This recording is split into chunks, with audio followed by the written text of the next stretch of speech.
Alright, ladies and gentlemen, today we're going to be doing the alternator on the Chevy Express van. Pretty quick and easy. Alternator is right on top over there. Obviously, you have to have the right tools to make this job quick and easy, but basic hand tools is all you're really going to need. Things we're going to need to remove is obviously the power cable going to the battery. We need to remove this overflow tank for the radiator and possibly the air cleaner. Probably not, but maybe, just to give us a little more room. And then the belt. And then we're gonna need to remove the wiring going to the alternator, the two bolts holding the alternator, and we're gonna have to fish it out and then put it back in. It's pretty simple. I mean, simple is relative depending on your experience. For me, I've done a million of these, so it's pretty quick and easy. But anyways, we're gonna go ahead and get it done. Let's go ahead and get started. First things first, remove the battery cable, positive side and negative side. Always a negative first, and then the positive. 8mm is what you need to use to remove the two bolts that hold the wires to the battery. The reason why you want to remove the negative first is because in case you touch the body of the car, it won't spark. If you don't remove the negative first and remove the positive, and you're removing it and you touch a ground or the body, it'll spark and you can possibly screw up the computer that way. So be really careful when you do this step to always remove the negative first and then the positive. Next step is to remove this 10mm bolt that holds down the reservoir.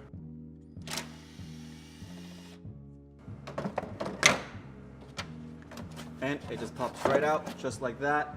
Move it to the side. The reason why we're removing this bad boy is so we get reach in there and remove the tension off the belt from the tensioner.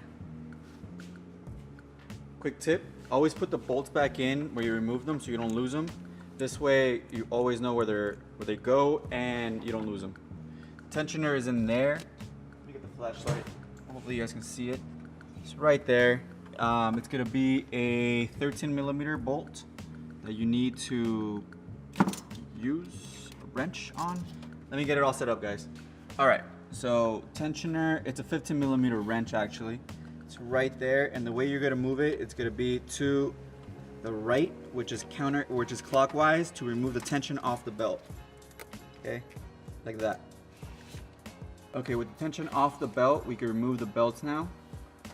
Put it to the side. Don't remove it fully because you don't want to forget what routing it is of the belt, but you know, be careful there. Just remove it enough for you to get it out of the way, and then the two bolts are right there, one here and one there, and the wiring that goes behind it. So I'm gonna go ahead and remove the alternator first because I can't reach the wiring from the back. So I'm gonna remove the two bolts, remove the alternator, move it forward a little bit, then I'll be able to remove the wiring going to the alternator. Okay, the bolts are 15mm. I'm gonna be using my swivel head Harbor Freight ratchet, 12 inches, and then I think that's gonna be enough for me to get in there. So I'm gonna break them loose first, and then I'll go ahead and use the air ratchet to finish it off. Okay. Boom. It's one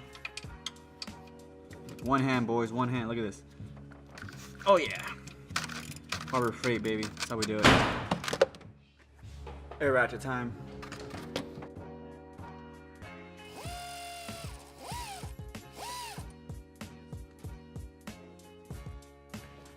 Okay, got the alternator loose. I remove one of the wires, the little wire that goes to it. Now I gotta remove the power wire that goes behind it.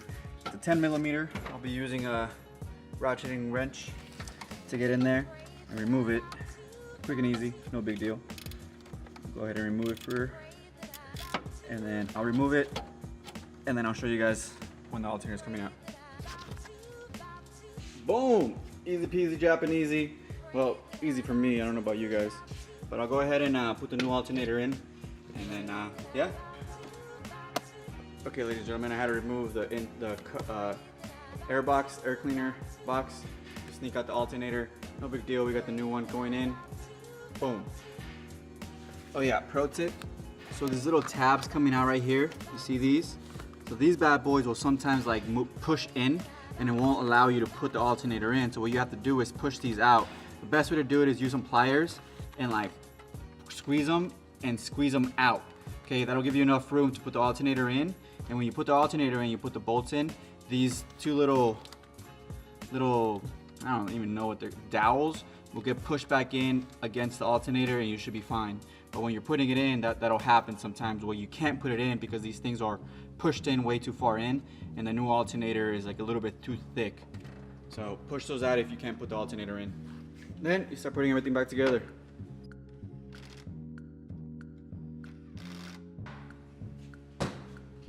Okay, last thing you do is turn it on, make sure the belt's routed properly, and you make sure that the alternator is charging the battery. 14.2 volts is what you want to see on the digital multimeter. And that's it. Thanks for watching.